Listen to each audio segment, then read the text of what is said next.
We have seen multiple price increases from Microsoft, Sony, and Nintendo. It's happened to this video game industry. Gaming prices have gone completely off the rails. What the hell is going on with gaming right now? Seriously, when did we all just sit back and accept this? A $950 handheld, a $900 console, $70 games about to become $80, and people are still out here defending it like this is normal? No, it's not normal. Gaming used to be the escape, the affordable hobby, the thing anyone could get into without completely draining their wallet. Now, you need almost $1,000 just to get in the door, and the worst part, companies are getting away with it because gamers keep buying it.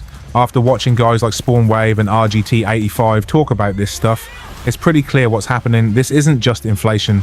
This is the industry seeing how much they can squeeze out of you before you finally say enough. And right now, you're not saying it. But before we go any further, if you're tired of this nonsense too, hit that like button, subscribe to the channel, and let's talk about why this is getting completely out of control. The Steam Deck situation is absurd.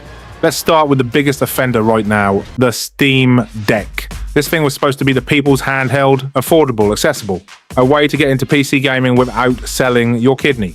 Now, $789, $949 for the same hardware. Not a Steam Deck 2, not some massive upgrade.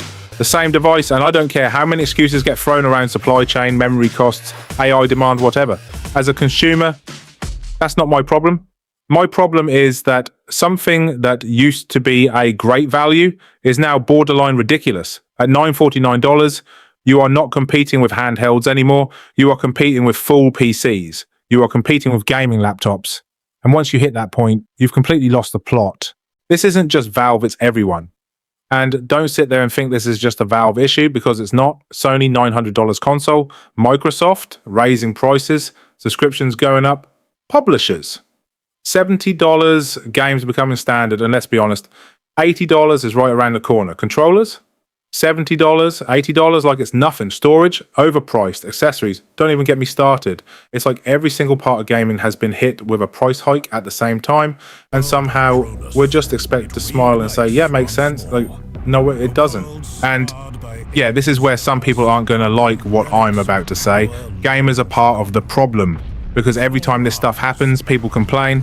People get angry, people make videos, and then launch day comes, and everything sells out anyway. Limited editions, gone. Expensive consoles, gone. Collector's bundles, gone. So what do companies learn from that? They learn, cool, we can charge even more next time. You are literally training these companies to push prices higher, and then acting surprised when they do. Remember when consoles got cheaper? Here's something that younger gamers might not even realize. Consoles used to get cheaper over time. That was the norm. You'd wait a couple years and boom, price drop. More people could afford it. The audience grew. Gaming expanded. Now, we're living in a world where consoles are getting more expensive over time. That is backwards. That is completely backwards. And the fact that we're just accepting that is insane. Nintendo looks like the good guy, somehow, and this is where things get really ridiculous. Nintendo, the company people used to complain about constantly for pricing, now they look like the reasonable ones. Think about that. A $500 console from Nintendo now feels normal compared to everything else.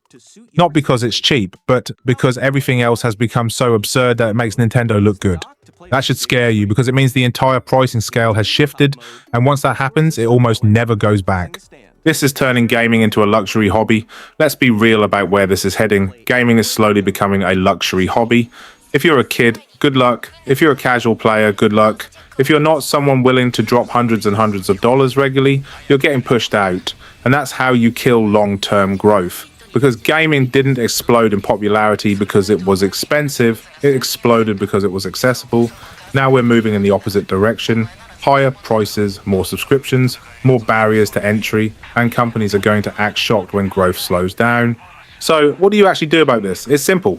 Stop buying this stuff day one, seriously. You do not need that console at launch. You do not need that handheld immediately. You do not need to pay full price for everything. Wait, buy later, buy used, play what you already have, because the only thing companies listen to is money, not tweets, not comments, not outrage videos. Money. If sales slow down, they react fast. But if everything keeps selling out, nothing changes and it will get worse. Look, I get it. The economy is rough. Costs are up. Things are more expensive across the board. But that doesn't mean gamers have to just roll over and accept anything. Because right now, this is not sustainable. A $950 handheld is not normal. A $900 console is not normal. $80 games will not be normal unless you let them become normal. That's the reality. So the next time you see one of these price tags, ask yourself, do I actually need this right now? Or am I just feeding the problem? Because until gamers start saying no with their wallets, this is only going to get worse. Let me know what you think down below. Are these prices justified, or has gaming officially lost its mind? And if you made it this far, hit that like button, subscribe to the channel, and I'll catch you in the next one.